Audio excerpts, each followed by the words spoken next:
इस वीडियो में हम पढ़ेंगे एटमॉस्फेरिक रिफ्रैक्शन और कुछ बहुत इंटरेस्टिंग कॉन्सेप्ट्स जो कि एटमॉस्फेरिक रिफ्रैक्शन के ऊपर बेस्ड हैं।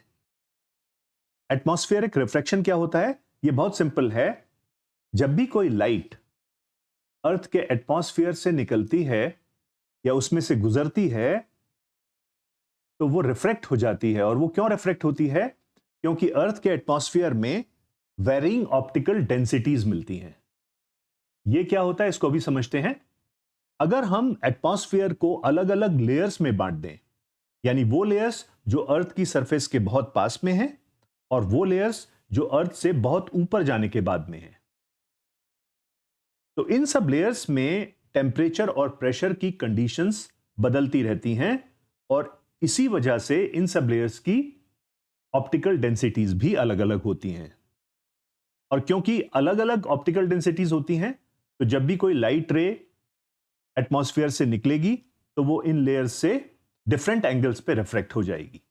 यही लिखा हुआ है that the optical densities of various layers of atmosphere are different because of varying physical conditions like temperature and pressure. अब पढ़ते हैं कुछ बहुत ही इंटरेस्टिंग कॉन्सेप्ट्स को। आपने कई बार ऑब्जर्व किया होगा कि अगर कहीं पर आग जल रही हो और उसके ऊपर जो हवा है, गर्म हवा है, उसमें से अगर हम किसी ऑब्जेक्ट को देखें तो वो हमको हिलता हुआ दिखाई देता है, फ्लिकर करता हुआ दिखाई देता है। यही इस क्वेश्चन में डिस्कस किया गया है that why do the objects flicker when seen through hot air just above fire। इसको देखते हैं कि ऐसा क्यों होता है। तो जहां पर आग जल रही होती है उसके ऊपर जो हवा है वो गर्म होगी। Air is hot just above the fire and gets cooler with height. जैसे जैसे हम ऊपर चलेंगे तो हवा ठंडी होती चली जाएगी। जहां पर आग जल रही है उसके ऊपर की हवा को अगर हम अलग अलग सेक्शंस में बांट दें तो उसके अलग अलग टेम्परेचर्स होंगे, different temperatures. Various sections of the air above the fire have different refractive indexes। Indexes बोले या इंडिसेस बोले, इंडेक्स का प्लूरल इंडिसेस भी होता है और इंडेक्सेस भी होता है। और ये जो सेक्शंस हैं अलग अलग, जिनका अलग अलग रिफ्रैक्टिव इंडेक्स है, ये शिफ्ट भी करते रहते हैं थोड़े थोड़े। और ये भी आप ध्यान में रखें कि जो हॉट एयर है उसका रिफ्रैक्टिव इंडेक्स कम होता है और जो ठंडी हवा होती है उसका रिफ्रैक्टिव इंडेक्स ज्यादा होता है। तो जब हम ऐसे सेक्शंस में से हवा के किसी ऑब्जेक्ट को देखते हैं तो उस ऑब्जेक्ट से जो लाइट रेज आ रही हैं वो जब हमारी आंखों में पहुंचती हैं तो अलग अलग रिफ्रैक्टिव इंडेक्सेस के कारण, जो कि शिफ्ट भी हो रहे हैं, वो ऑब्जेक्ट हमें थोड़ा थोड़ा हिलता हुआ दिखाई देता है। So we can say that extent of refraction, यानी कितना रिफ्रैक्शन हो रहा है of light rays coming from the object and travelling through shifting hot and, ये लिखना जरूरी है, shifting hot and cooler sections over fire.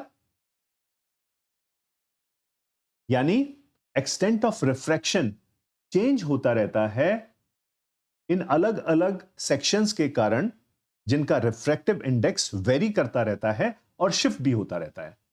And that is why the object seems to flicker. Next question है, why is the apparent position of star higher than actual position for an observer viewing it near horizon। Again ये होता है atmospheric refraction की वजह से।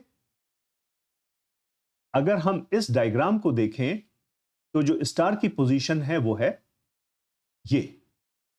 तो जब इस स्टार से लाइट रे चलती है और हमारी आंख में पहुंचती है तो वो एटमॉस्फेयर में रिफ्रैक्ट होती चली जाती है इन एंगल्स से। ये देखिए। और अगर ऑब्जर्वर की आई यहां पर है तो उसकी आंख में लाइट रे वर्टिकली आएगी और उसको ऐसा लगेगा कि स्टार यहां पर है, जो उसको एक्चुअल पोजीशन से ज्यादा दूर दिखाई देगा।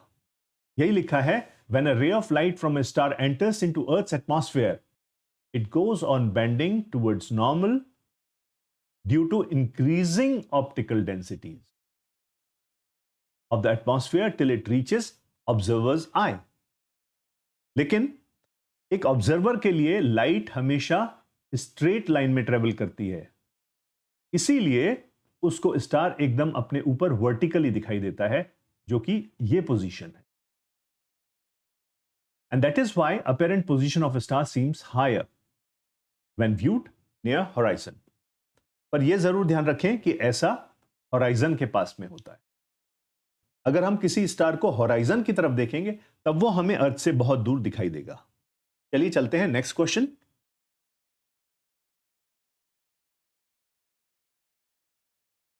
Why do stars twinkle but planets do not?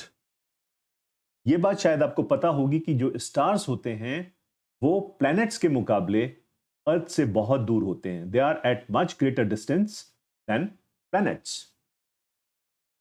तो हम मान सकते हैं कि जो स्टार्स हैं वो पॉइंट साइज हैं। They are point size source of light. अब क्योंकि अर्थ के एटमॉस्फेयर में फिजिकल कंडीशंस चेंज होती रहती हैं, तो ऑप्टिकल डेंसिटीज भी चेंज होती रहती हैं। ये हमने ऊपर पढ़ा है। जब एक थिन बीम ऑफ लाइट आती है एक पॉइंट सोर्स से, तो वो अपनी पोजीशन को चेंज करती रहती है, क्योंकि हमारे एटमॉस्फेयर में अलग अलग लेयर्स और अलग अलग सेक्शंस का रिफ्रैक्टिव इंडेक्स चेंज होता रहता है और शिफ्ट भी होता रहता है। तो इसीलिए वो जो रे ऑफ लाइट है जो एक स्टार पॉइंट सोर्स से आ रही है, वो हमें हिलती हुई दिखाई देती है, और इसीलिए हम कहते हैं that the stars twinkle. So this thin beam of light coming from the stars keep changing position. It keeps changing position due to changing refraction. And that is why stars seem to twinkle. लेकिन planets star के मुकाबले अर्थ के पास में हैं, और क्योंकि वो पास में हैं तो वो हमें बड़े दिखाई देते हैं। And they are not a point source, but they are expanded source of light. तो होता क्या है कि क्योंकि ये बड़े हैं तो इनसे एक नहीं बहुत सारी बीम्स ऑफ लाइट आती हैं, और वो सारी ट्विंकल करती हैं, और इनका जो ट्विंकलिंग इफेक्ट है वो नलिफाई हो जाता है, खत्म हो जाता है। So beams of light from planets do change position, but collective twinkling effect gets nullified, and that is why planets do not twinkle, only the stars twinkle. फिर एक और इंटरेस्टिंग कॉन्सेप्ट है, why is there time difference between actual sunrise, sunset and apparent sunrise and sunset? Why does the sun's disc appear flattened during sunrise और sunset? तो होता क्या है कि सूरज हमें सनराइज से 2 मिनट पहले और सनसेट के 2 मिनट बाद तक दिखाई देता रहता है, और ऐसा इसलिए होता है क्योंकि अगर हम होराइजन, अगेन ऊपर नहीं, होराइजन, सनराइज और सनसेट के टाइम पर हम सूरज को होराइजन के पास देखते हैं, होराइजन के पैरेलल देखते हैं, और तभी सबसे ज्यादा रिफ्रैक्शन होता है सनलाइट का। देखिए यहां से ये रिफ्रैक्शन हुआ, ये रिफ्रैक्शन हुआ, ये रिफ्रैक्शन हुआ। तो एक्चुअल पोजीशन सन की यहां पर है, सनसेट हो चुका है, लेकिन हमको सन दिखाई देता है यहां पर, because for us the sunlight travels in a straight line. तो जब हम उसको देखेंगे तो हम उसको यहां पर देखेंगे,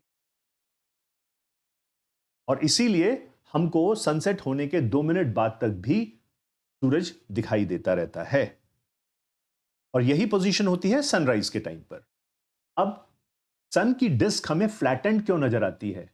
अगर सनलाइट रिफ्रैक्ट हो रही है एटमॉस्फेयर में तो वो उसको गोल नहीं रहने देती, ओवल बना देती है, और अगर वो ओवल हो गया तो फ्लैटन हो गया। यही लिखा है कि apparent flattening of sun's disc is due to atmospheric refraction, because then they will not allow sun to appear as a sphere, it will become oval, and which we call flattening. तो इस video में यहीं तक करते हैं, scattering of light पढ़ते हैं next video में। इससे पहले और नेक्स्ट वीडियो का लिंक हमने आपको नीचे डिस्क्रिप्शन में दे दिया है। Thank you very much.